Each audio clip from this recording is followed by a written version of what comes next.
The world is saved.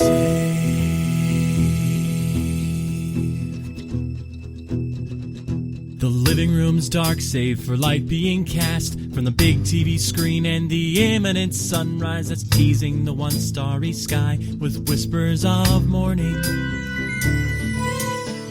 Hey, George. Hey, Lions, how's it going? Mega Man. that was an ice cold boomerang bomber clanger. Had to really struggle for that one. What are you even doing, man?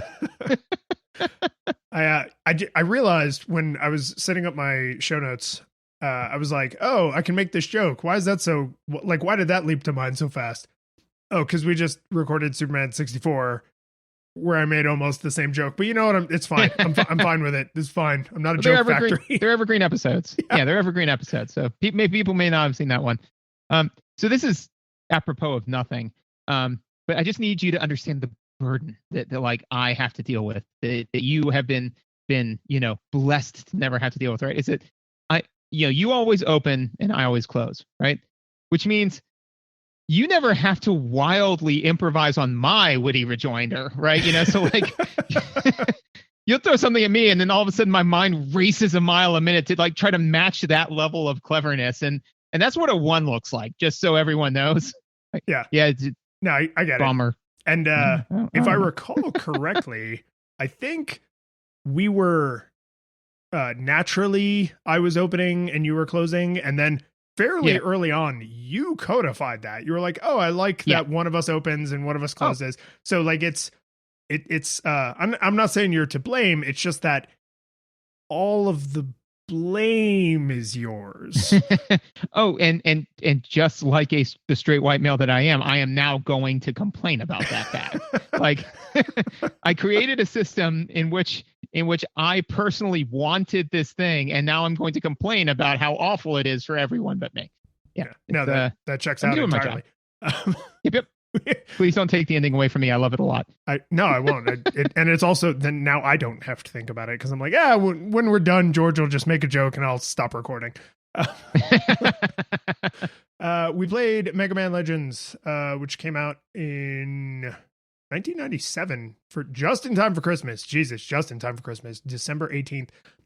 If nothing else good came out of us playing this game, someone that they're like a tech writer. I've followed their work for a long time. Like they do some stuff I follow closely, some stuff I'm like, those aren't my hobbies. But that person came into the stream for this game and was like, oh my God, they made like an RPG Mega Man. This is amazing. I didn't even know this. And I was like, hey.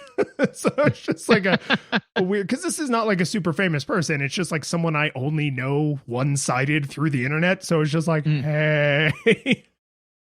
Hey. But it's and the weird thing is that, this is definitely when I was a kid and did not own a PlayStation. I was like, oh my God, if they made a Mega Man RPG, it would be the best thing ever. I want this more than anything in the world. And now I get to do an episode about it. So that's a plus. That's positive. Yeah. Well, here, you want your mind blown even more. So you may not have even known this game existed because it was on the PS1. I forgot that this game was also on the N64 until someone in chat was like, oh, why didn't you want to play the terrible N64 version with like the 10-foot draw distance? And I was like, right.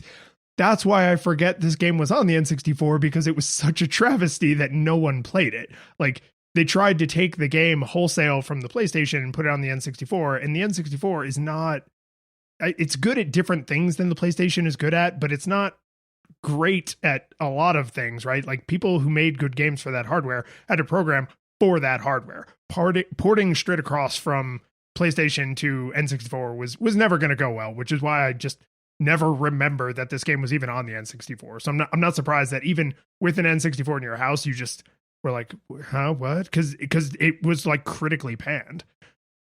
Yeah. So nostalgia experience? So I played the ever-loving mess out of this game when it was new.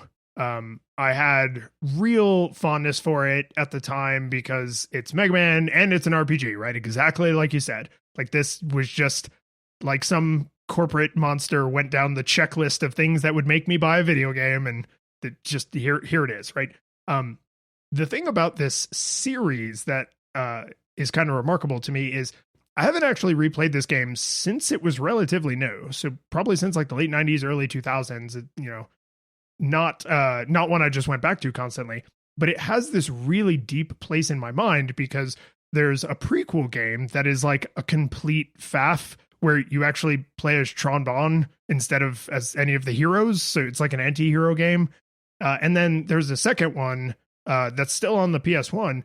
And then 2 decades passed and a bunch of people got together and were like, okay, we're finally going to do it. We're going to make Mega Man Legends 3. And the internet exploded at that news. And there was a Kickstarter and all the right people were attached. And I don't know the story. And I didn't look it up ahead of this episode because I didn't want to accidentally taint myself.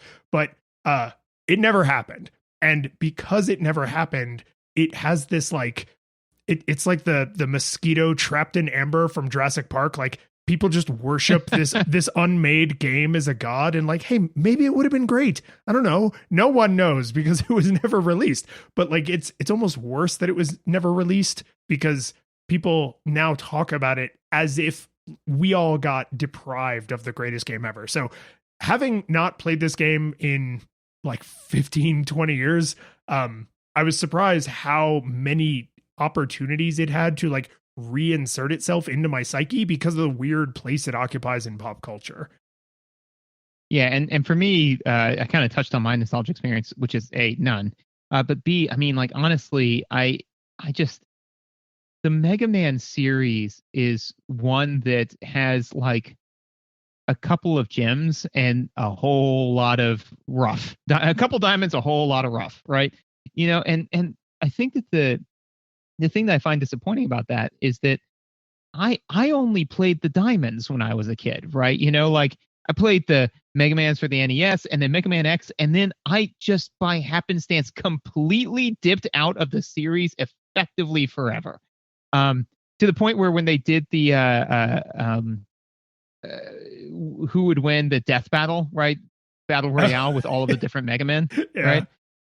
Like I was like, come on, Mega Man X. Come on, Mega Man X. He's the definitive Mega Man. And they're like, well, what about this like Mega Man that is basically playing Pokemon where like Mega Man is his Pokemon? I'm like, what are you doing? Get out of here. It's Mega Man X. And it wasn't, and it bummed me out. But anyway, so like it's just weird to me, like with this game, other game, like or if we take a look at, because we played Mega Man X3, right? And it was like, why does that exist? It's like we need to stop playing Mega Man games. Like I'm happy with the Mega Man games that I played, like, so I'm not saying that this one was bad. I'm just saying that it wasn't Mega Man X. It was never going to be Mega Man X. It was the first foray in the three dimensions, right? And if we learned anything from Sonic the Hedgehog, is it something that works in 2D is in moving it to 3D? It ain't even quantifiable, right? Like that's a huge chore, especially when you don't have all of the tools that are needed to even be a 3D game. So, but we'll get into all of that in the review. And I'll say this one last thing, just because I don't know where I would mention this otherwise, and you were just talking about other Mega Man games. So there's Mega Man Classic, right? The NES games, and then the later games that are in the NES style. And then there's the X series, of which I think there are 6, possibly that 7, right. But I think 6. I think 6, yeah. And then on the Game Boy Advanced, there's the Zero series, right? Where you play as Zero, and it's like there's a super big story. There's 4 games. There's like this massive war, and like there's that like the lore is in the game. It's like super heavy. Here's the thing that blows my mind: Mega Man Classic, Mega Man X, the Mega Man Zero or whatever that series was called, Zero X or whatever it was. And the Mega Man Legends games, they all happen in the same universe on one coherent timeline. The only Mega Man games, other than like jokey side games and stuff, but the only Mega Man games that actually don't take place on one coherent timeline are those what I think you aptly called like Pokemon games, the Battle Network games.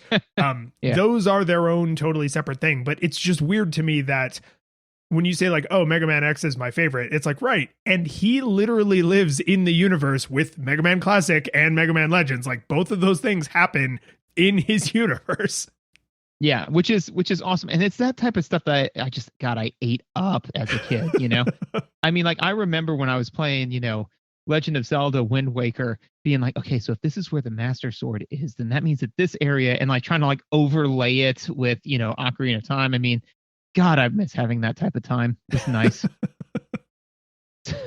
So we were young once. Yeah, we do need to show. So if you like what we're doing, you can leave us a rating and review. You can go on the Twitters and say nice things to us because we're both on there. You can go on our website and fill out the feedback form if you're not a Twitter person, because I kind of get that. It's sort of a dumpster fire over there. You can request games. You can tell us we're doing a good job, right? All that stuff. We love to hear from y'all. If you want to go crazy and actually like give us money to help us keep the lights on, to help us keep the what is the thing Mega Man would need to keep on? To help us keep the flutter flying? Yeah, because that's the name of the ship. If you want to support us to help us keep the flutter, the whole game centers around your ship being broken. Keep our e-tanks full, man. Nice. Yeah. Oh, it's a canteen in this one. If you wanna top off our canteens, there see that's a good one. Yeah. Use take 8. You can actually support us on Patreon. We have many lovely patrons, and you get cool stuff if you support us. Everybody who supports us actually gets access to the after show, where you and I just say more words into microphones, but only people who have disposable income are allowed to hear those words. If you support us at a crazy enough level, we will actually shout you out on the show. And so we want to give a special shout out to our 8-Bit Classics, Kevin. Known very much so in those circles for fighting evil by moonlight. John. I mean, I hear this person is great at winning love by daylight. Jason. This particular individual never runs from a real fight. And Yarno. Yarno has never turned his back on a friend.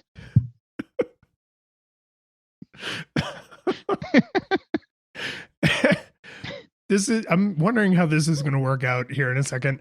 Our 16-bit heroes, Michael. That always there to defend. And Jacob. Jacob is the one on whom, I mean, I can depend. Okay. I know where this is going now, and this is going to be exciting for me and for you, I hope. Because what I didn't tell you beforehand, because I wanted to get your reaction on the show, is one of our 16-bit heroes actually upped their pledge. So they are now our first full 3D supporter. So we have our 8-Bit Classics, our 16-bit heroes, and we are now excited to welcome our first full 3D supporter, David. The one named Sailor Moon. Yeah! We did it!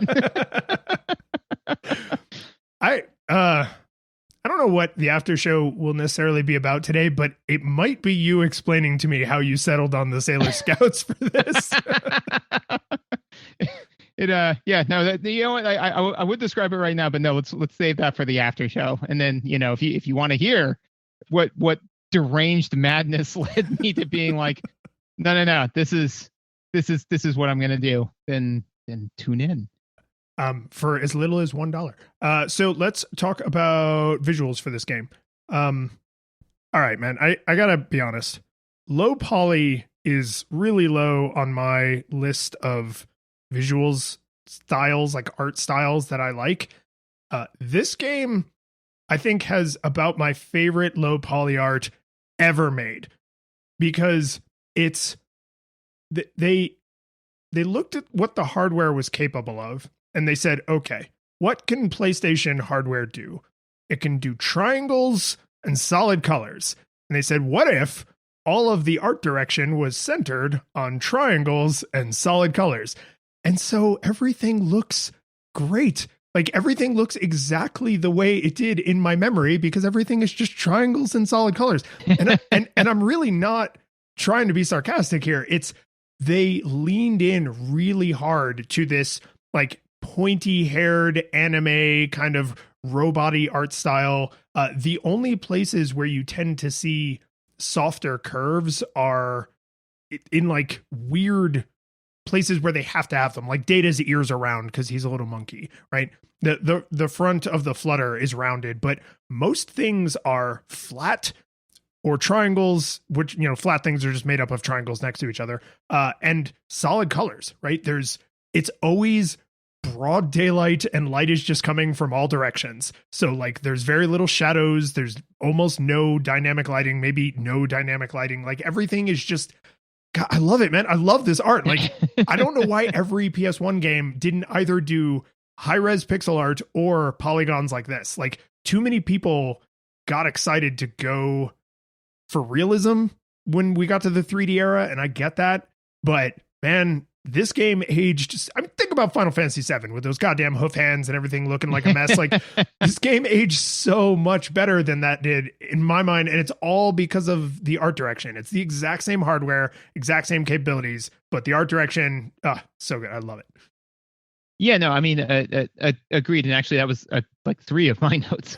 Is is that they definitely.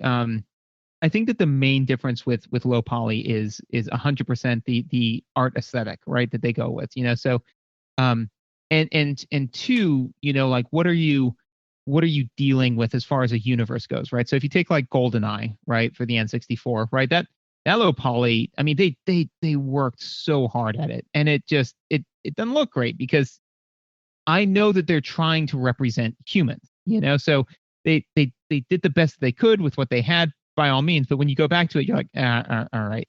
But then if you look at even Legend of Zelda Ocarina of Time, right, where ostensibly a lot of the people in there are human, right, but they're Hylian, you know, and there's, you know, like the Zora, which can look like anything, you know. So I think that the teams that really did where it holds up well are ones where they say it's a fantasy world, it can look like anything, so let's make it look like something that looks halfway decent. So the fact that, you know, take for example Mega Man, right?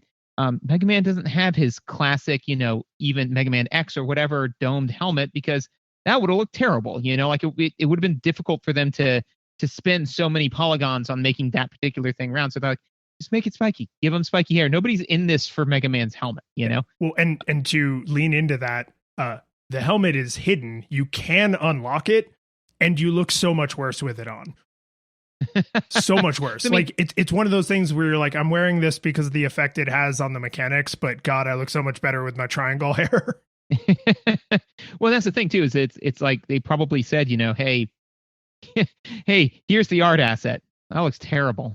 How can we get rid of that? You know, but I mean, we already made it. Let's keep it in the game. But yeah, and so all of the characters are hyper anime, right? They've got hyper anime hair. I mean, like the anime hair is ridiculous in this game. You know, like I mean, the one I'm terrible with names with real people, so I'm definitely gonna duff all of these names. The one purple girl in the purple with the giant like Tron. horseshoe. Yeah. The bonds are Tron is the girl, Teasel with a T is the older brother who's all in green, and yes. Bon is the younger brother. Yeah, so Teasel with like, I mean, he's got spiky hair, but to the point where he's got a 10-foot reach with that hair. In D&D, like I would draw him out over a 10-foot by 10-foot square. Yeah, he has like Raditz or Super Saiyan 3 hair. Yeah, for for sure. Which, I mean, what would happen if Raditz won Super Saiyan 3? But that's not the point. The point is so I mean, like they definitely really leaned into that. I mean, even taking like, you know, Mega Man's the leg kind of armor, like it flanges out at the bottom in all art, but this is just it's a cylinder, right? Because it's like, what are we going to do? We're going to make it flange out a little bit and spend the resources on that, and then like really curtail the draw distance and do all of this other kind of stuff that we would have to do in order to do that, or we're just going to make them cylinders. You know what? Let's just make them cylinders. So I think that they very, very much so, you know, leaned into that, and I think that that's the way to go, as opposed to a lot of the PlayStation games that we have played. They're like, what if we made it gritty? No, grittier. No, grittier. It's like, no, man, just make it. Rob, Make it I want bright, it to make feel it like the colorful. sandpaper is going directly onto your eyeballs. I want it to like grind through your eyeballs, through your corneas, and then implant itself directly onto your retinas. Which is why most of the games we've played seem like they're upside down because they're not getting reflected through the lenses, like they should be. It happens with sandpaper exposure. You mentioned the super anime faces. They put, I'm gonna say, no effort, and I don't mean that as a criticism, but I literally think they made no effort to localize the lip flaps, the mouth animations. So there are times where characters say it's like watching Speed Racer, right? Like there are times where characters are speaking and their mouths aren't moving, and when they have long since stopped speaking but their mouth is still moving. And that's a budget thing. I understand a little bit about how difficult and expensive that is, so I get why they'd just be like, oh my God, who cares? Like, it'll just look like a bad dub of a Japanese thing, which is literally what it is. So they're like, who cares? I get why they would cut that corner. But to the facial animations supreme credit, it looks like what they did is they hand animated like pixel art eyes and nose and mouth, and then mapped that flat onto like the face texture.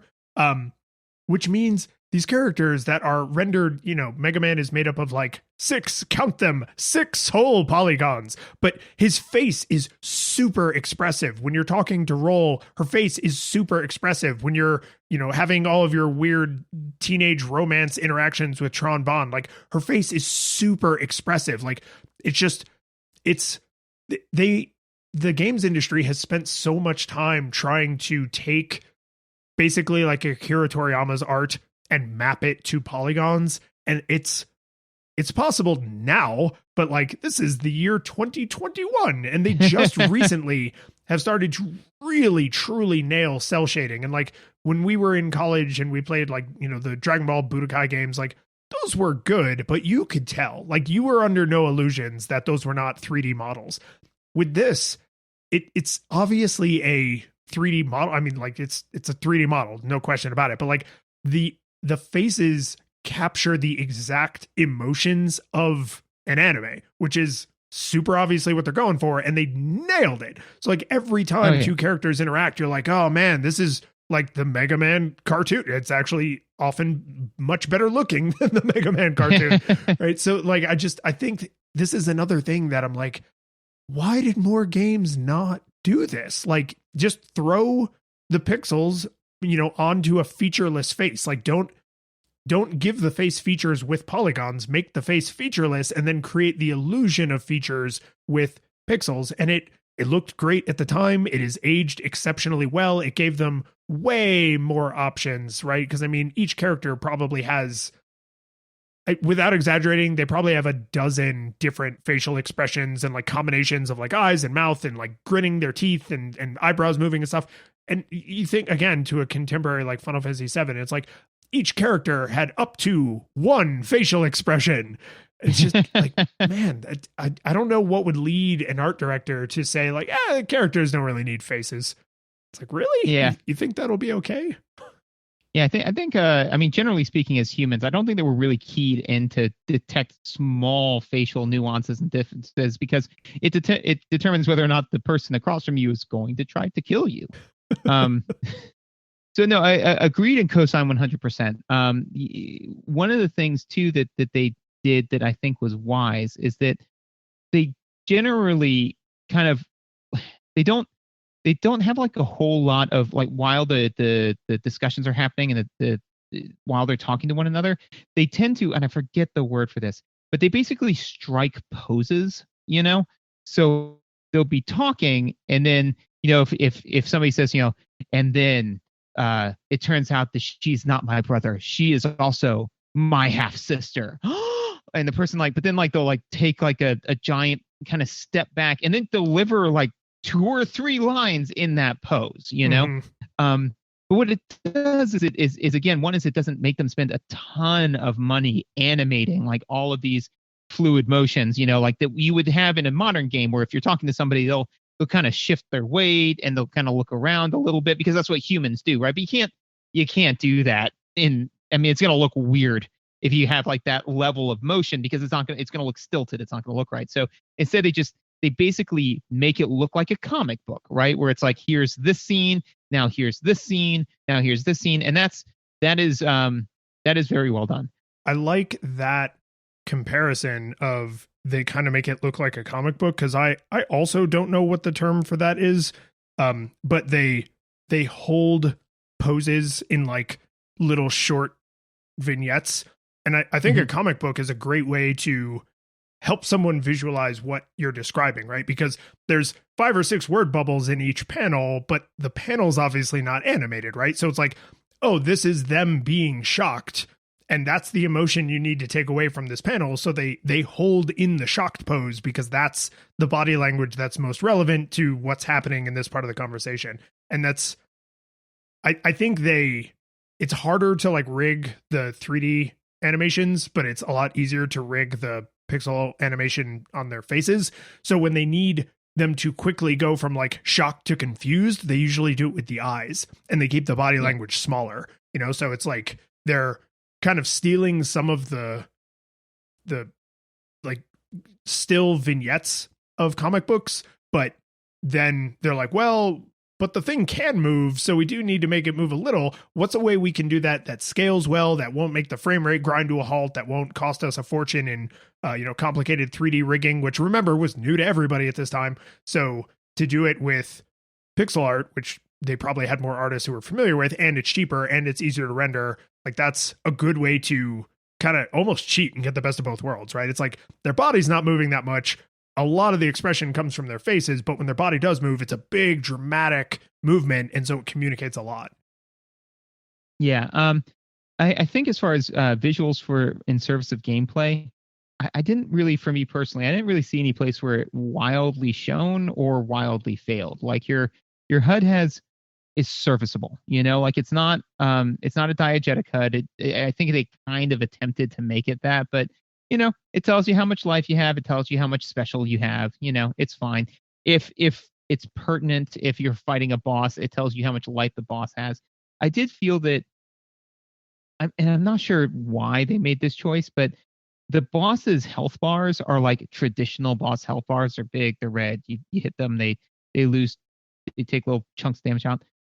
I don't know why they didn't make it like the little pellets like your health is and like classic Mega Man's was. That just kind of felt like a little bit of a loss, because that is weird that like theirs moves as like a liquid and yours moves as like Pez coming out of a dispenser. Like Pips, because like to me, I don't know, like it would have just been cool when again, like this game has such a different artistic feel to it than classic Mega Man X or than classic Mega Man or Mega Man X, right?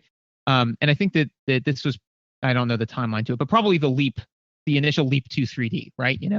So I think that it would have helped that kind of like visual through line that when all of a sudden if horseshoe crab hair lady that's fine. I'd rather you stick with that. Yeah.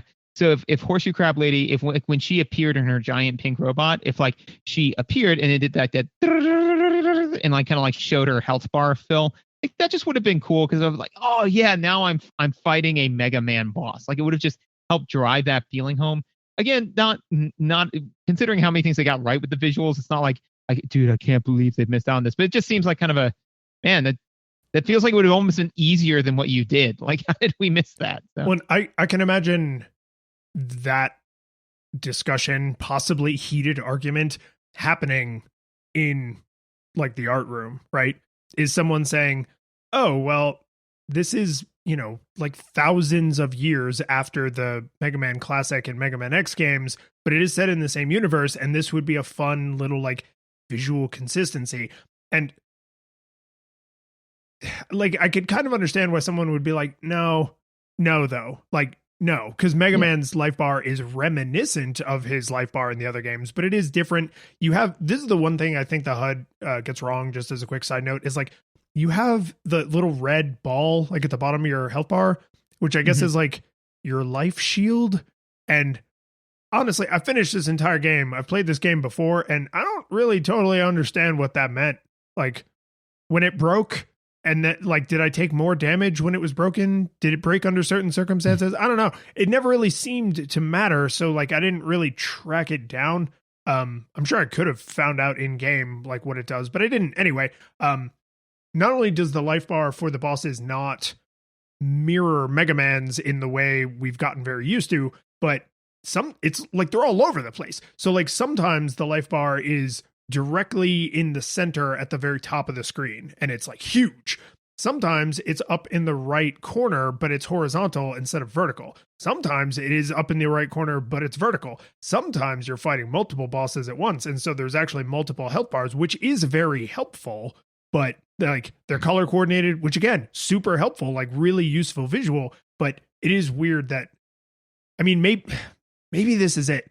Maybe they had so many different types of bosses where like sometimes we want to show you that they have a crap load of health and sometimes we want to color coordinate them because there's multiple smaller bosses, that they were like, we can't use the one vertical bar for all these different scenarios we want. But yeah, as a diehard fan of Mega Man X like yourself, there is that part of me that's just like, come on, have everything slow down for a second, make the life bar fill up.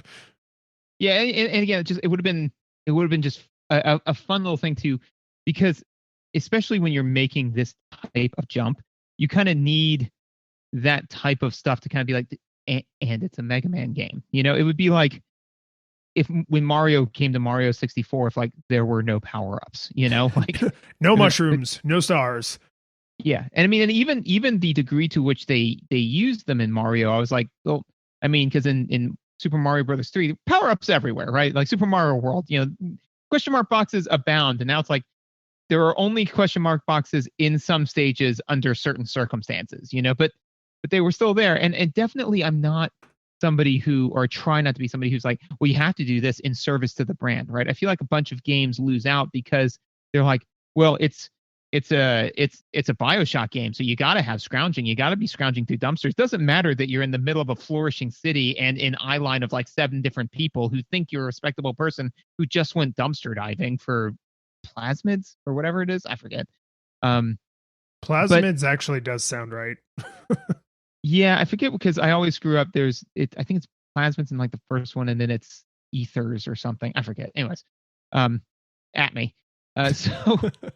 So I don't want it to sound like oh well it's a Mega Man game, so you have to do this. But I think that when you're making a whole lot of different concessions, especially because 1, you're making the jump from 2D to 3D, and 2, you're making the jump from platformer to RPG. It's like, well, what makes this a Mega Man game versus making it, you know, just rando first person shooter RPG, right? And there, especially because this one takes place thousands of years. You're not talking about Reploids, and you're not talking about like there's none of the you know, whatever 5-7 robot masters, right? There's none of that stuff, right? It's just what makes this a Mega Man game is like, well, the protagonist is blue and they call him Mega Man, you know? So it's like, well, give me a little bit more. Give me a little bit more, you know? So that's just, you know, my 2 cents. This is definitely another like fine line situation where it's like, I would like some fan service and I don't really want to know that that's what's happening, right? Yeah. It's like it's every time someone says like, I hate CGI in movies, and it's like, no, you hate CGI in movies that you are aware of. When it just seems like the character can fly or like they have horns coming out of their head or whatever, and you believe it, then you think CGI in movies is great, because what you're not thinking about is CGI in movies, right? Fan service, I feel like, is very much the same way. The more times you turn to someone in the room and you're like, oh, hey, that's a throwback to Mega Man Classic. Like, you can do a couple of those, right? But after like I don't know if it's 5 or 10 or 1,000, but at some point you would be like, okay, yes, I get it. Yes, it says Mega Man on the box. I get that this is a Mega Man game. You can stop now, right? So like, I just, you know, it's salt, right? You want a little bit of salt. You don't want too much salt. But unfortunately, I think that the correct amount of fan service probably varies a little bit person to person, like salt. There was nothing wrong with that dish. The salt content was 10% less than a lethal dose. I shouldn't have had seconds. This is apropos of nothing, but just prior to the show, we were faffing about something ridiculous where we were talking about D&D, and somebody said, "Can I buy this ridiculous item?" You're like, "It will melt your face and destroy everything." And I'm just really happy that I got to send you the Zoidberg. I'll take 8. Gift. Finally being a crafty consumer. But yeah, so I think that the one other thing that I really need to touch on for visuals is because we switch up whether we talk about this in visuals or in gameplay, but I've got more stuff in gameplay than I do in visuals, so I'm shoehorning it in here. The hitbox for picking stuff up is tragic. It's tragic. It's just so bad, man. Like to the point where I was like, it's because okay, so something about me, listeners, is I'm supposed to wear glasses. I don't. My vision's just bad enough that like I can get by without wearing glasses through most of my life. So I don't wear them, especially because I tend to leave them places because I'll take them off without thinking and then leave them places. But I've started so I can sit a reasonable distance away from the TV wearing them whilst playing video games, right? So that way I can like see fine text on the thing. And literally at one point I was moving around so much that I touched my face to make sure I was wearing my glasses because I'm like, surely it's me. Like I've got to be screwing this up. There's no way I've walked by this key 4 times. And especially, so they made the hitbox so narrow, and in a game with tank controls, which we'll get into later, where it's kind of a little difficult to control. It's like, dude, you got to make that hitbox way wider. So I don't have to like sit there and fimble fart around like with trying to pick up this key or this health pellet. If there's something that's going to take you out of combat, it's going to be like Mega Man scrounging around like he dropped a contact lens while trying to pick up a health pellet and people are shooting him in the butt. And things eventually blink out. So like Zenny and health blink out. So if you're in a room with a bunch of enemies, which to be fair, they don't typically overwhelm you with enemies. But if you are fighting like more than one enemy at a time, or you're trying to figure out like what your situation is because you're low on health or something, like you may literally fumble around trying to pick up Zenny and it blinks out like while you're trying to pick it up. You know what you are? You're the raccoon that like tries to wash the sugar cube in the water, you know? Remember that old video? It's like, no, but where did it go? Yeah, no, so it just seems like, again, just one of those things that I think that this game is one that they spent a whole lot of time and effort making the Herculean jump, right, from 2D to 3D. And then there were just a couple of like while they were in midair, like, you know, like just striving, somebody's like, you took all the rocks out of your pockets, right? And like, crap. It's like you remembered to wear dry clothes, not the clothes you just went swimming in, right? And it's like, man, you know, like just these little things where it's like this, you did so much hard work, but then you didn't take the rocks out of your pockets, and now this is weird, right? You know, that kind of stuff, you know. So yeah, and I think it's worth mentioning that, and I don't know exact years, and I won't check, but Mega Man X was still happening at this time in history, right? So there's 6 Mega Man X games, and three of them, 4, 5, and 6, are on the PlayStation. So that series was not limited to the Super Nintendo. We've only played 1 and 3, which are on the Super Nintendo, but I'm pretty sure 4, and I know definitely 5 and 6 were on the PlayStation. So like those games, which are 2D side-scrolling, mostly sprites, but some 3D work, but they're exactly like the Super Nintendo games, just with more stuff. So this game, there's probably quite a story behind like why this game even exists and how they got the rights to use these characters, and they didn't just make Ocarina of Time the Capcom edition, because that's kind of what this game is. It's Ocarina of Time, but made by Capcom. I'm starting to think more and more that like the fact that this game was happening contemporary to the Mega Man X series, which stayed the course, not in quality, unfortunately, but in like visual style and mechanics and stuff, is probably why they made some of these deviations. Because they were like, no, this is our thing. This is a different Mega Man. This is an adventurous Mega Man, a legendary Mega Man, if you will. The Legend of Zelda Mega Man.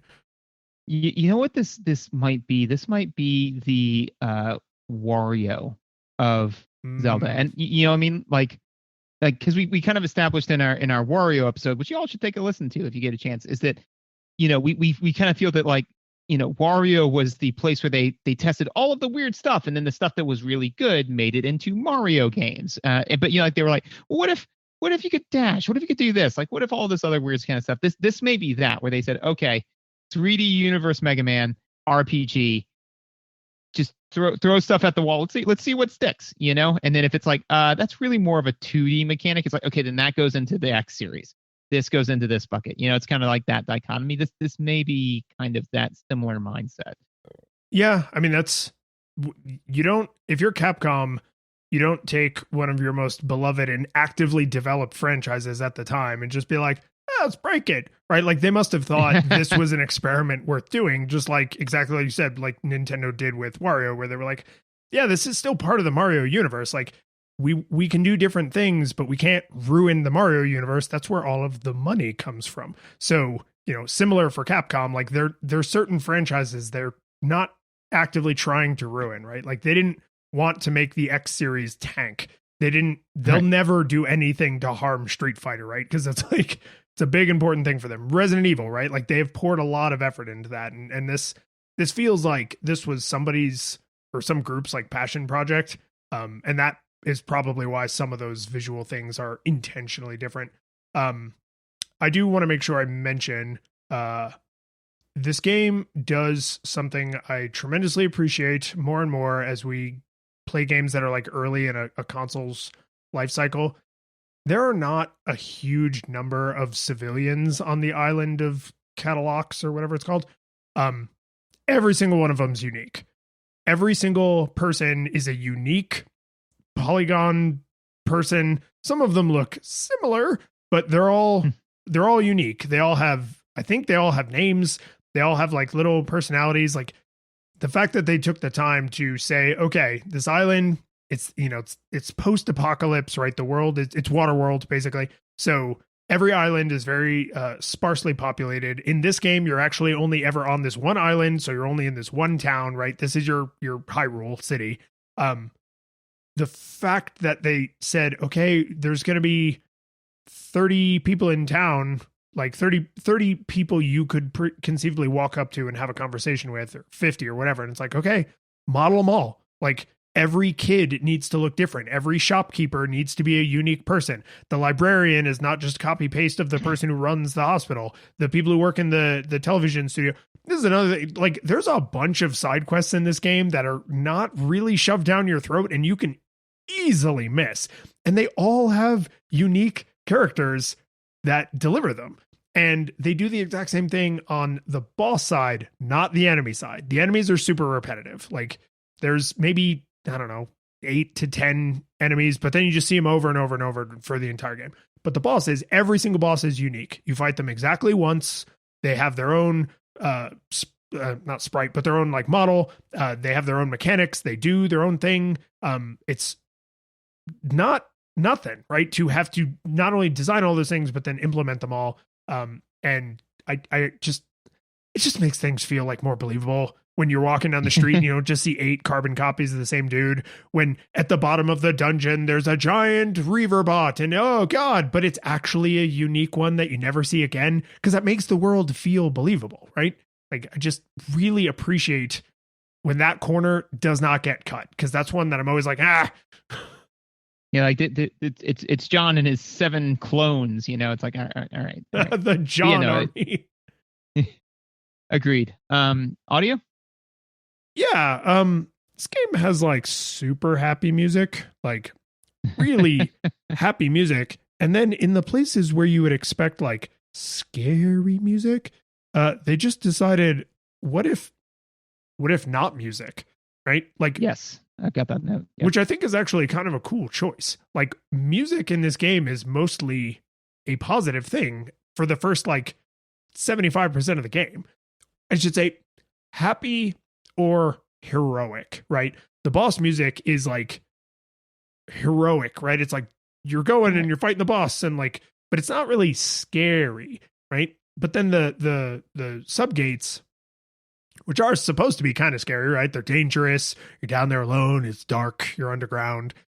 They just don't have music at all. Not even like ambient music, like a lot of games we've played try to do, where there's like droning that kind of has a rhythm to it. There's just nothing. Yep, and sometimes it's just like, birds chirping, and I appreciate that because it does then draw attention to the music. Again, doesn't necessarily mean that you'll be able to hum it, but it does. It's kind of like, well, I mean, it's kind of like drugs, where if you do drugs all the time, you need more drugs to feel like you're on drugs, right? So, if you want to make the music make you feel epic, then it's got to be more epic than whatever the ambient music is. Also, I feel like for sound, they poured most of it into the fact that, and this is something that's really kind of worth mentioning, that because not all games do this now. Certainly, like no games did it back then. 90% of the dialogue has voice work for it, and that's remarkable, especially in a game that's not American made, like this is not like, so they like you said, when they localized it, the dubbing is off, like a bad dub, but still the fact that they said, instead of just literally, if they wanted to localize it, they could have just stripped all of that out, and then said it's a text game, read this. And I guarantee you some versions of this game, they probably did that. Like some of the European versions, like I doubt they recorded all Italian audio and all German audio, right? There's probably like a UK version, but then I'll bet maybe some other Asian countries or some European countries got the text only version, or they can do like the Japanese audio or something. Right. You can do Japanese audio, English audio. I mean, that's it though. But that being said, is that it is worth saying that, the fact that there is voiceover work is tremendous. The voice acting is about what you would expect from voice acting of any anime of this era, like it, because that's just the thing, is that like I can't say that the voiceover works, it's not great, but anime, like things where literally all they had to do was the voiceovers, that was all trash during this time too. So it's not bad comparatively, like it's not like they said, well, we got to localize, let's cut corners and get Jeff in accounting to do the voiceover work. No, they got legit people who did legit voiceover work at the time to do it. It's just, it was all bad back then. I just have forgotten how weird it was. I'm going to nitpick this because I have a note about this, and this is honestly how I feel. Feel free to disagree with me. The voice acting for everyone is not what I would call bad. It's what I would call hammy overacting. Like, yes. This game, a lot of stuff about this game feels like they were trying to make it approachable to a really broad audience, right? Older players who loved Mega Man from when they were kids and they were playing like Mega Man Classic on the Nintendo, and younger players who the PlayStation was their first console, and they were like, hey, we want to bring you into this like adventure game we're making. With the massive caveat that I am not counting Mega Man in that. Mega Man's voice actor is just bad. Like I just don't think he's very good. And almost everything he says, fortunately, he talks like the least out of everybody, but his voice acting, one, it sounds like it's an actual kid, right? Because he's supposed to be like the equivalent of like a 14-year-old. And it sounds like they actually have a younger person doing that voice. I just don't think he's a very good actor. Like, not at all. Like, he's just bad. Whereas everyone else, every other voice actor in the game, I would say, oh, this is someone who knows they have turned it way up, right? They've turned the cheese way up to 11. And not everybody likes that much cheese, right? So I think it's totally fair for if you're like, yeah, I don't care, I still think it sounds terrible. But if you listen to like Roll and Mega Man have a conversation, Roll sounds like she is hamming it up, and Mega Man sounds like a subpar actor. And that's just a weird thing that it's like, oh, so every random NPC in the game who has a spoken line of dialogue, like you got a decent actor for, but the main character is like the translator's nephew. Well, and I would agree with that. I think that all voice acting for, well, not all, most voice acting for most animes did that, and that's why it kind of pings to me as being like bad, because it's you're right, it's all very hammy, which very well may have been like the thing that they were told to do, where it's like, no, give me more, but it's kind of like when somebody says to me, "Hey, I'm a great cook," and I'm like, "Cool," and they make this like deep fried dish, and I'm like, "All right, this is fine. It's just yummy." And then like everything they make is full of fat, salt, and sugar. It's like, well, no, you're not a great cook because fat, salt, and sugar taste great. Like that doesn't make you a great cook. It just means that you're good at putting, butter, salt, and sugar into a bowl and saying, "Drink this," right? So, which by the way, when are you coming over to eat? I mean, you keep like ducking out. I don't really understand why. It's my doctor. He says if I eat over there again, I could die. You're going to die. There was nothing wrong with that dish. So anyways, so I think that's why it pings to me as like being that bad anime, because if it's like it's over 9,000, like that type of over the top, I'm like, all right, but maybe some nuance somewhere. So I've got one other thing to say about audio, which is and this is my like, it's a thing I noticed, and I don't know, like it's probably not a thing, but I just wanted to discuss it with another human. I think that in Japanese, there is a word that loosely translates to play that doesn't really mean play, because they say we should play a lot in this and many other games like that, where it's like, oh, do you want to play? Oh, I'm ready to play. All right, let's play. And it means fight, or like struggle, or it's substituted in a number of different like places where I'm like, there's got to be either one word or 5 words that mean nuance different, like, like let's fight kind of a thing. But the amount of times I heard it, I was like, I'm just curious if there's some type of a translation thing there where it's like, there's a different word that is a substitute. We're substituting play in semi poorly, Yeah, I think what is probably happening there is exactly what you just said, but then the additional filter of cultural differences, right? So a game, think of like any violent game from this time in history, where in the country of origin, the blood is all red, but then in other parts of the world, it's sweat colored, right? And it's not that they didn't have the color red in those other countries. It's that they had like different standards. And so I could imagine not only do you have to go between 2 incredibly different languages with huge, different vocabularies and grammatical structures, but then maybe what they're saying in Japanese is something like, time to die. And then when they brought that to America, they were like, no, this looks kind of like a bright, colorful, child-friendly game. We're gonna junior that down a little bit. So I think that's what usually makes it feel uncanny, right? Because I know a couple of people who are professional interpreters, and they all laugh at the joke, like the old joke of like, oh, some words are just untranslatable. And they're like, no, they're not. There's no concept that's untranslatable. These aren't aliens. They're just humans speaking another language. But if you have to translate it and then like culture translate it, like, because that's someone's opinion, right? Now you're saying, right, well, this was a mature game in Japan, but it's going to be a teen game in America. Or this was an everyone game in America, but we're going to make it like Peggy 12 when we send it to Australia, right? So like anytime that happens, it's like, well, now you're not trying to translate it accurately. Like you're trying to get the rough gist, sort of, maybe. I mean, think about how many games have like sexual stuff in them that they then have, or drug references that they then have like ridiculous. How do we make this kid friendly? Oh my God. So I think you're absolutely right. But I think it's more it's like some assholes like culture war and not that Japanese is this intractable language. Well, and then also too, add in the layer that somebody can always just be bad at their job too. I mean, it's like, like you could have somebody who says like, I don't know, like this is probably the best way to go about this. And I mean, so one is just a quick aside. I saw a video and I don't know what it's from, but basically it's some non-English speaking person, giving an acceptance speech. Right. And so they go on, they're like talking for like a solid minute. And then their interpreter just leans into the microphone and goes, thank you.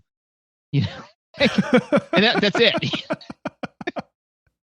And it's like, well, yeah, I guess, kind of curious what else he said, I assume. But anyway, so it could be partially that. And also too, it's like, oh, well, we need kind of like a, funner kind of like, instead of, hey, let's fight. It's like, okay, let's have a go. Let's, there are other ways to kind of translate that, but it could just be somebody saying like, let's play. It's like, so now every time you see that word, just say like, let's play. And it's supposed to like, there are less wooden ways to get that concept across, because we as people won't say like, oh, you want to play? Like, let's play. Like, so if Lions, if I was trying to entice you to have a row, right? Like if I said, hey Lions, you want to play? Come on, man, let's play. You want to play, don't you? Like at some point it's like, we're still fighting, right? Like, are we dating now? This is getting me uncomfortable. It's like, yeah, man, let's just take our shirts off and play. Let's just take our shirts and pants off and play. It's fine.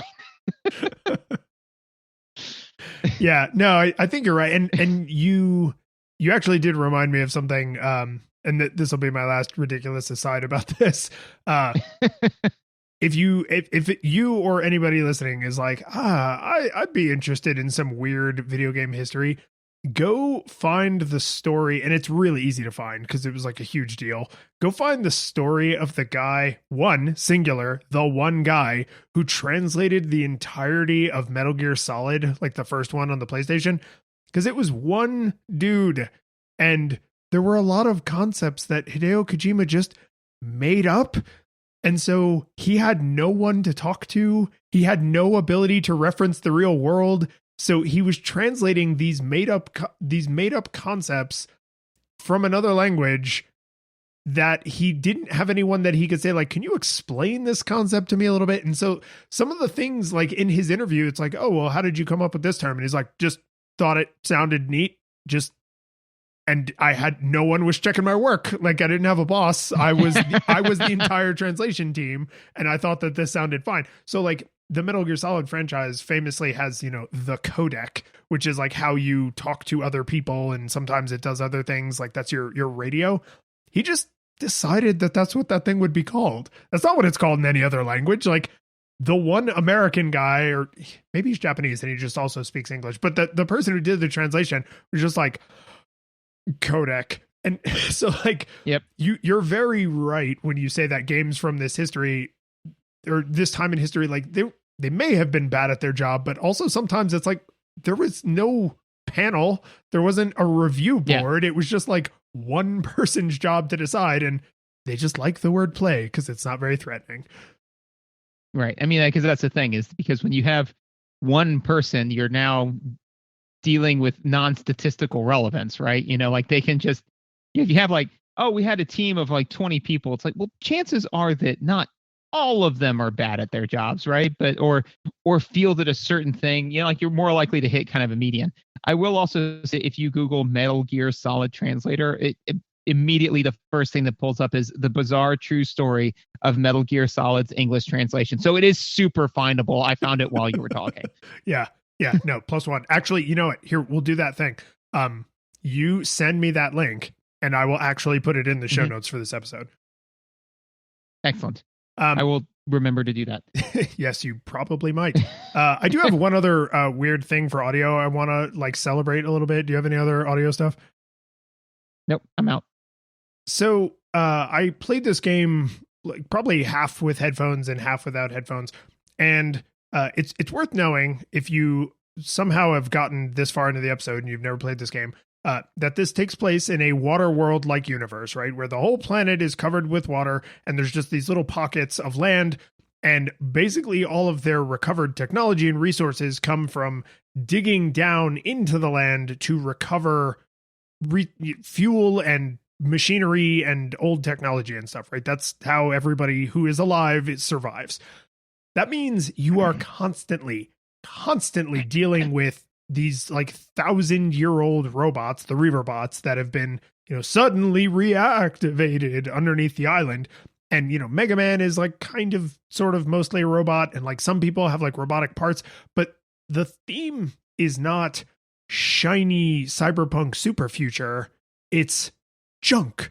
Everything is made out of garbage, right? Literally, they just dig up trash from the ground, and that's what their society runs on. And I say all that to say this. If you play this game with headphones on, the tender love and care that went into the metal rattling noises that things make is just AAA, 5 stars, 10 out of 10. Like when Mega Man gets knocked down, it makes this rich, powerful, like metal rattling noise. When you knock over Reaverbots, not only does it make the metal rattling noise, but because you're in like an enclosed space, it like echoes slightly off the walls. And because there's no music, it's this kind of like haunting, like metal grating noise. The big robots, like when you shoot them, they make like a bigger, louder, clanking metal noise. Like some of the vehicles and things, like they sort of like chug and like you can hear metal scraping and stuff. It's like there's so much attention paid to, well, everything is made out of trash, so nothing is like finely machined to work perfectly together. Like parts are scraping against each other all the damn time. And because of the way they chose to do the art direction, you can kind of forget that. Like everything looks sort of like nice and kind of put together. And people talk about it like it's made from scrap.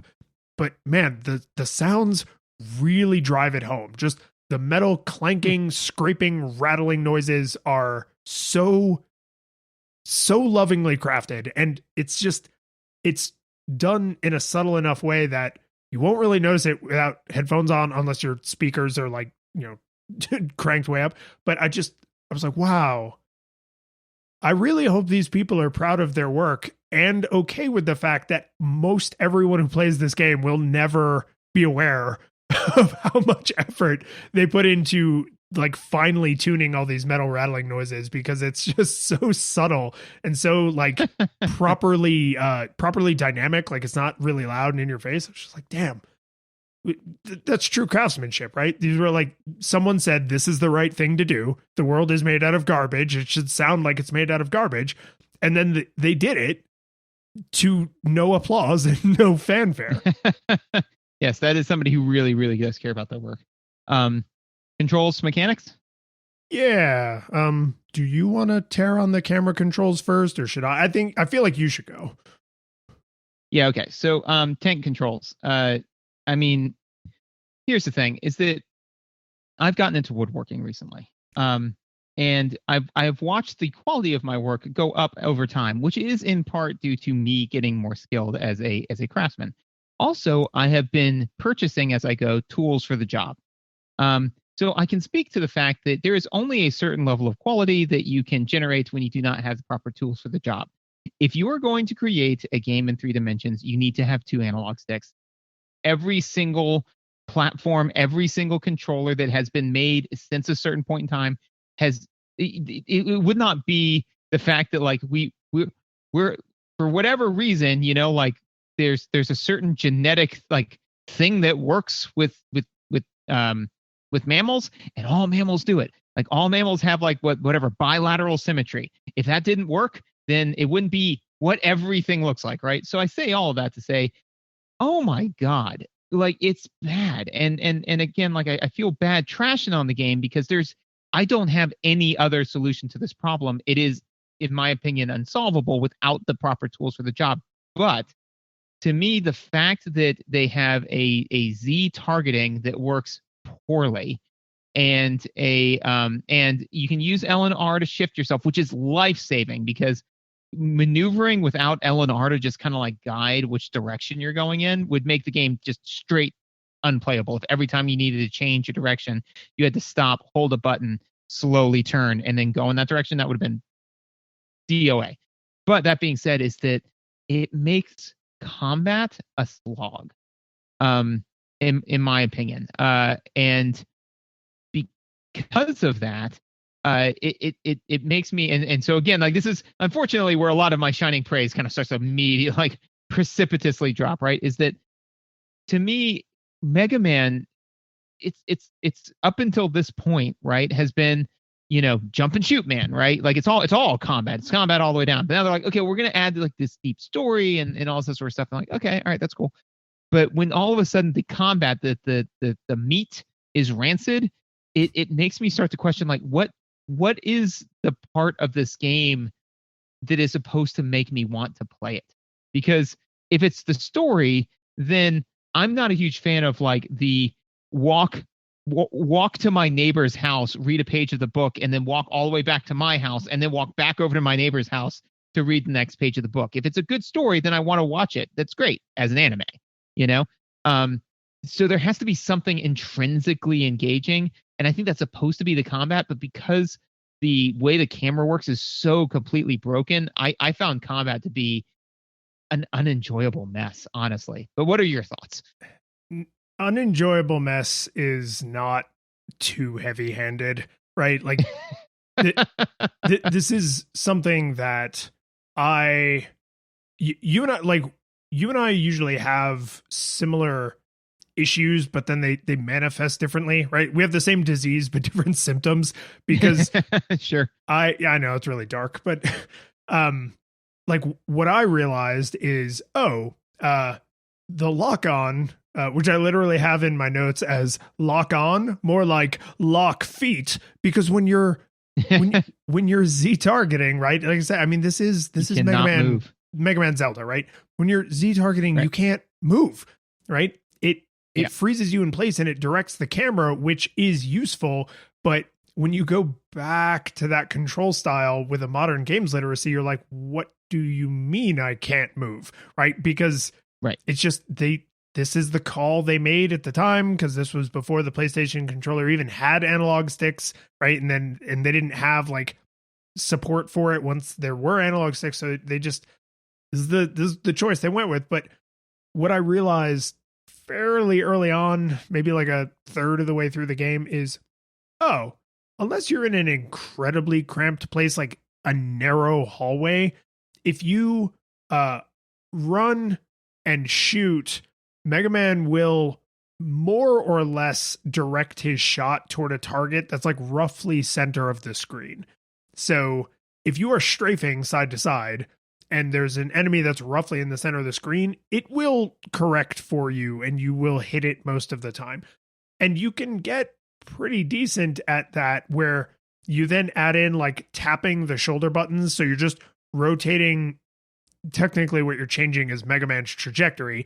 And what you end up doing is a really ugly circle of like small straight lines, right? Like a instead of like an octagon, it's like a 50-agon where you're just making all these tiny little course corrections, and you can run a circle around an enemy. And granted, most enemies don't take that many hits, but if there's more than one or you're fighting a boss, you do have to move or you will super die.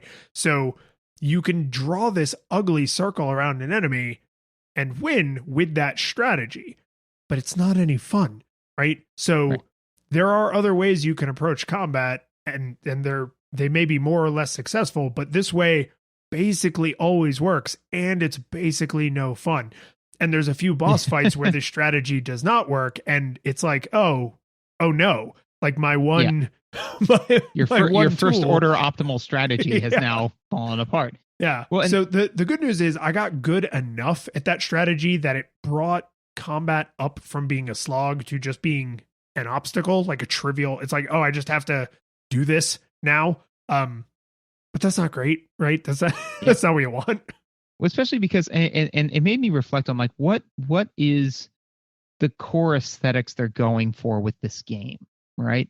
And from my opinion is that typically what you see with like Mega Man video games is a challenge, right? It's game as obstacle course, right? It's typically what most Mega Mans are. And if you're buying a Mega Man game, what you're showing up for, right? This one decided to also pull in the core aesthetic of narrative, which is fine, like I'm in it for a good story. But then, and again, like they were faced with an impossible task, but when all of a sudden it's like, okay, but the challenge is not fun. And actually I found the workaround I found for combat that didn't wildly work against flying objects. Anyway, whatever. The point is that I found that the mines, right, that you drop either don't damage you or damage you a trivial amount, right?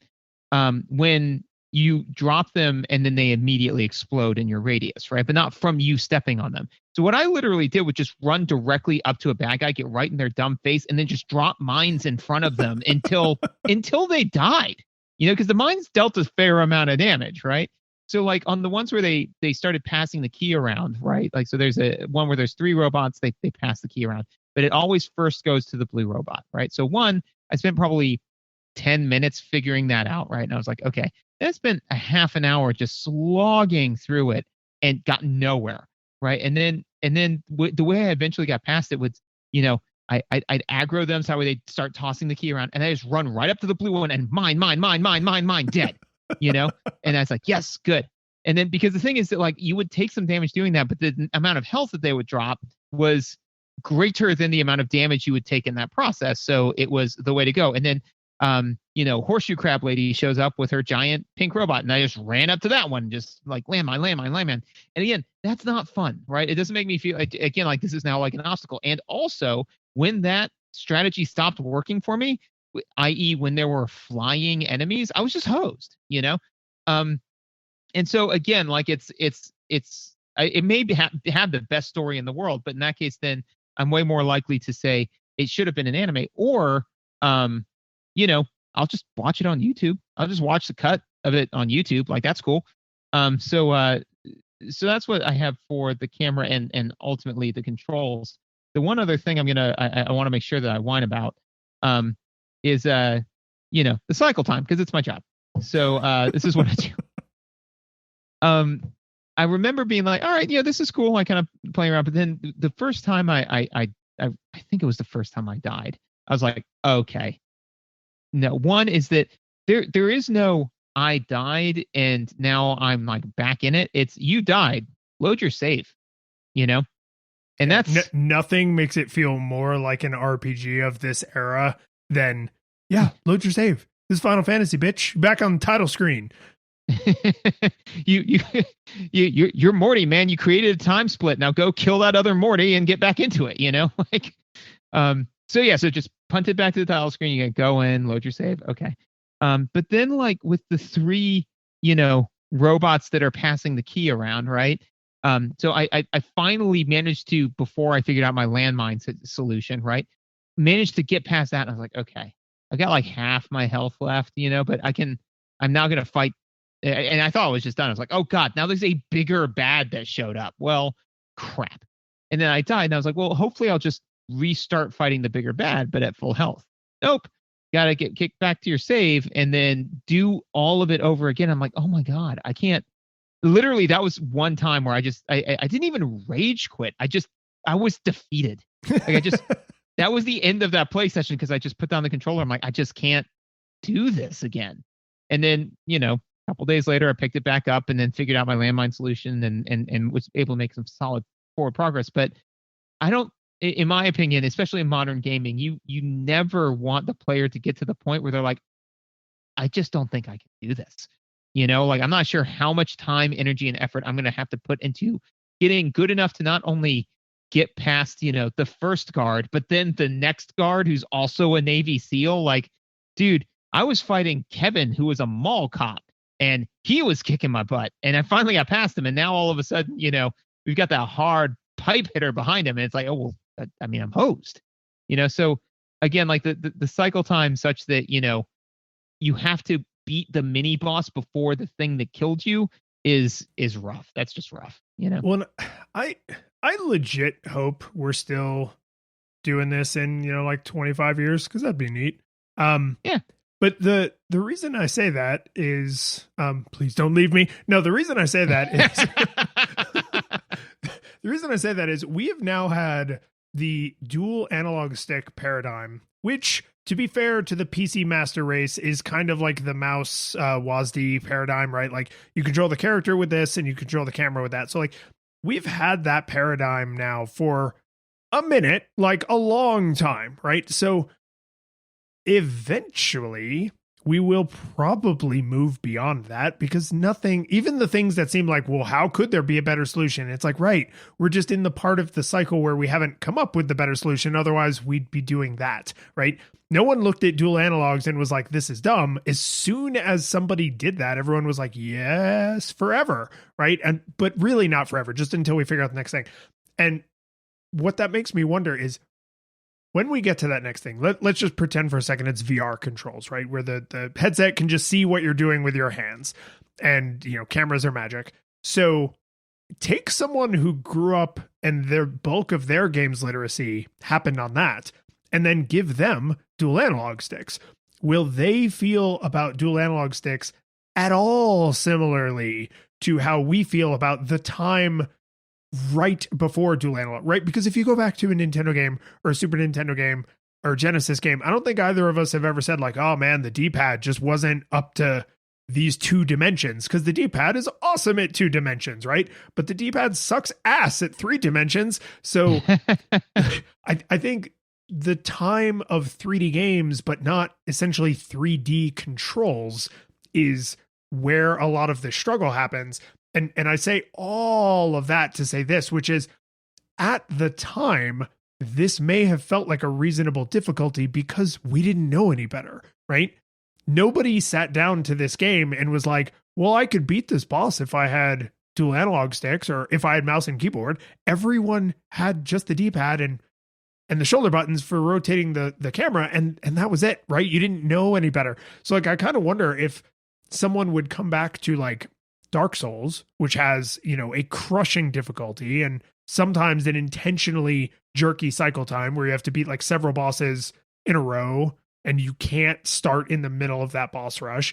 Like, will people come back to that and be like, what with dual analog sticks? This is impossible. How did anyone ever do this? Like, I think it's an interesting thing worth considering, because it bears not at all on the task we actually have before us, right? Which is, did this game hold up? Because someone might play Dark Souls 20 years from now and be like, this doesn't hold up. It has dual analog controls. Oh my God. So I really like that question. I would argue that the answer to your question is probably no.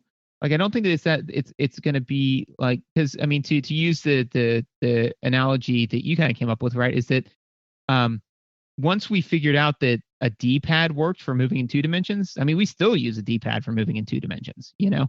So creating the dual analog sticks for moving in 3 dimensions didn't retroactively change the use of the D-pad for moving in 2 dimensions, right? So another corollary would be like, once we figured out how, you know, a horse and buggy worked, right? You know, like we just did that for thousands of years, you know, because that worked. If you wanted to get a horse to move you around on the ground, then that was the way to do it. And eventually, yes, we did come up with cars, but the principle is largely the same, you know? But then when we decided to move in 3 dimensions, that didn't fly, literally. So we came up with airplanes, right? But then if you look at like airplanes now versus airplanes when we first made them, they're wildly different. But if you look at kind of airplanes over the last 20, 30 years, similar, you know? So I would say that it's kind of that, like, once you make a new leap in some type of way of perceiving the media, then like there's this weird awkward phase where they say, well, how do we deal with this now? But then once we lock into like a way to do it, then that pretty much sticks for ever-ish, you know, or for a substantive period of time. Well, and I think to exactly your point of like, the analog stick didn't replace the D-pad because the analog stick is really good at something else.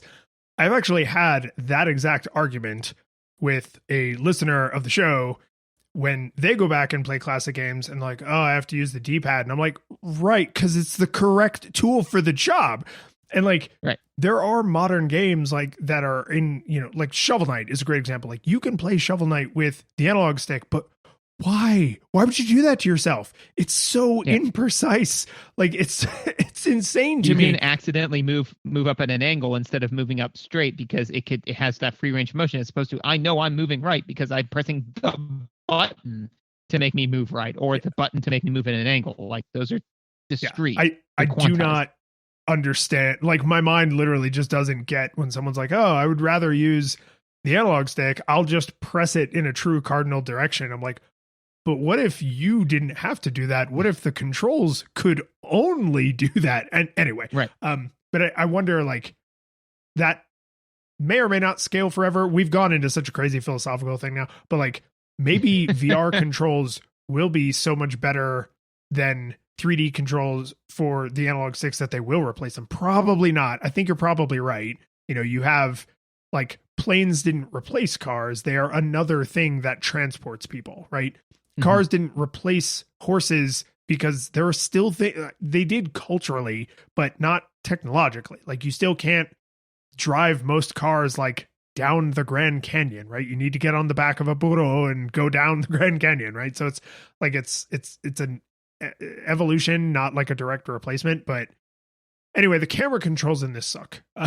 Yeah, camera controls suck, and from my seat, the cycle time sucks. So, and again, like the fact that because the combat is so fast and requires such a degree of precision. To me, having those poor camera controls, it makes combat broken beyond the point of being enjoyable as an aesthetic.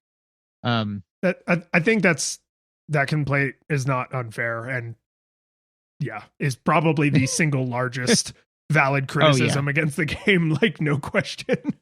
Yeah, no, I mean, like credit where credit's due. They did a lot of things very, very well, but it's like, and again, like the thing that's heartbreaking from my seat is, it's just they did not have the tools to do this right, So it's like, you can see you can even see like how they were trying to be innovative with, the way that they were doing the anime faces. I mean, like they were trying. This wasn't like a money grab or anything like that. This was, like a skilled team of artisans trying desperately to create iron armor with only the materials to make bronze. Like they just that's what they had, And so they're like, well, what if we had this, and what if we had this, and what if we try this? It's like, that's great, and he made really, really great bronze. Unfortunately, that guy has iron, and he's gonna cut through it like butter. So, you say stuff now. I've just got this one last thing I wanted to make sure I talked about that I think will be a good segue into whether or not it held up. So this will be my last controls and mechanics thing that will take us into whether or not this held up. I really like the scale of this game. You're not saving the world. You're not defeating evil for all time.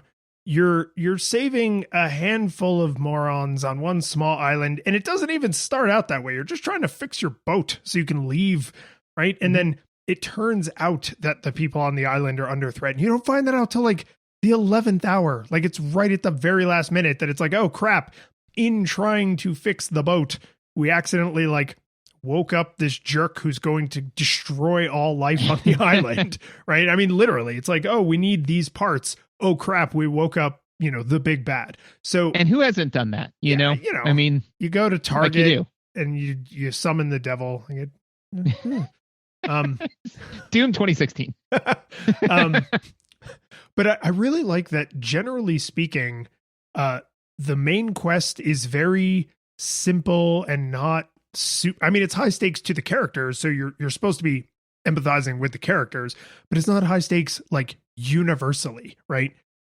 It's not even high stakes globally. Like if this one island got blinked out of existence, like most of the other islands probably wouldn't even know that happened because they're all so isolated. So right. The characters are small time. The risk is small time. All of the side quests are like kind of silly. Like you can go do like a TV show. The kids in the first little hallway you go into, like the bullies, like you can join their gang if you do like some dumb fetch quests for them. One of my favorites is there's a side quest where a bank gets robbed, and it's the Servbots because of course it's those stupid little Lego guys. And if you stop them, you can actually steal the money instead of returning it. And it's nice. No question the fastest way in the game to get a huge amount of money, like really quick. And if you do that, as far as I know, nothing in the game changes except your armor turns black. Ooh, nice. Right? So the universe doesn't know you're a criminal, but you, the player, know you're a criminal. And there's just lots of little silly, dumb, like it's like if you took all of Ocarina of Time or Majora's Mask, like an early 3D Zelda, and you said, what if just a tiny little slice of that, right? Like people in danger, but you know, it's not the end of the world, right? You're not trying to stop evil and then return the Master Sword to its slumber. Like I wish more games were willing to be not just short, because this game is only like 8 hours, but not just short, but also like slice of life. Yeah, like just, you know, not everything has to be the Doctor rebooting the goddamn universe. Like sometimes it can just be, I care about these characters and this is a problem to them, so I care about this problem, right? Like that does happen, but to me it doesn't happen enough, and that's a huge part of what makes this game good in my memory. And that brings me into whether or not I thought this game held up. And I have to give this a begrudging nostalgia monocle, because I so badly wanted to replay this after not having played it in like a decade and a half and just be like, oh man, it's just the way I remember. And unfortunately, it is, including the terrible controls, which to your experience sucks a lot of the joy out of it. And even to my experience, sucked some of a non-trivial amount of the joy out of it. So if you played this game as a youth and you have a strong games literacy with jank early PlayStation control schemes, and you can overlook that, this game is bright and colorful, and the stakes are low, and the music is nice, and the characters are likable, and the voice acting is, it exists. And like overall, the game is just, it's like fun. It's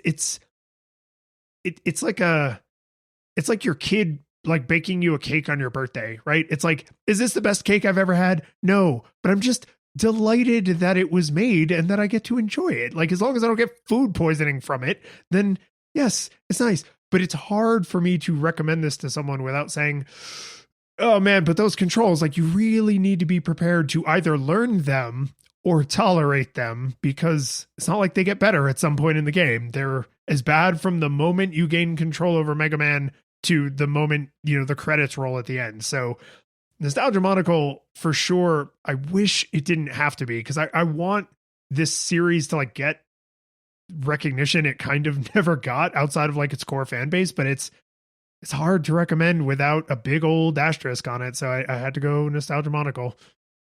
And I kind of feel you. I empathize with you. I give it a begrudging nostalgia goggles, because I don't want to. I don't. Like, a lot of times when I'm like nostalgia goggles, I enjoy it. Like I'm like, yeah, and screw you for wasting my time, game, and I hit it with the baseball bat and move on with life, you know.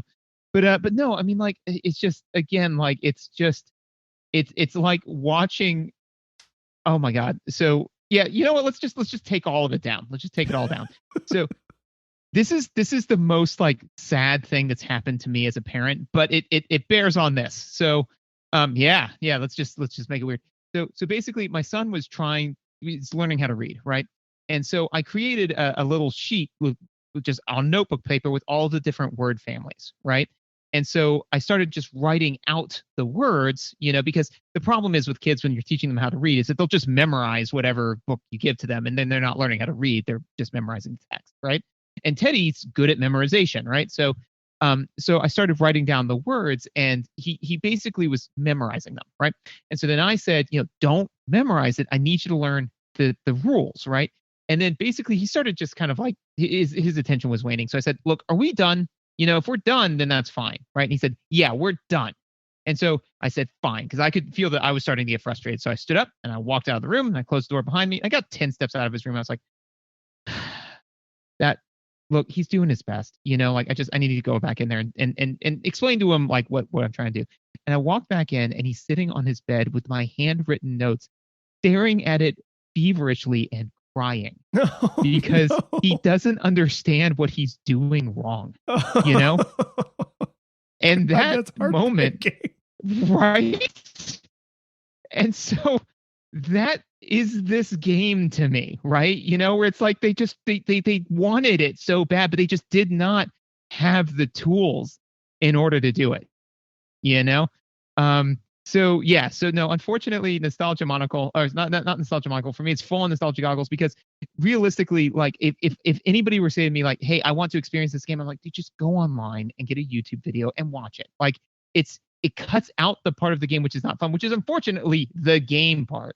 You know, so I mean, like honestly, push comes to shove, it just the thing I'm left with is the save point is the monkey. The curtain falls, the music plays, the credits roll, then it all fades to black, and you're left by yourself. The fanfare is gone, there's no player 2 there by your side to share victories won. But as you slowly progress down the hall to your bed, a few great events leak back into your head from the time that you spent traversing the land, battling evil, fighting the darkness, just sword in hand. Your memories creep in with the edge of a smile. You realize again what you've lost for a while. You're gonna think back much less on how you saved the day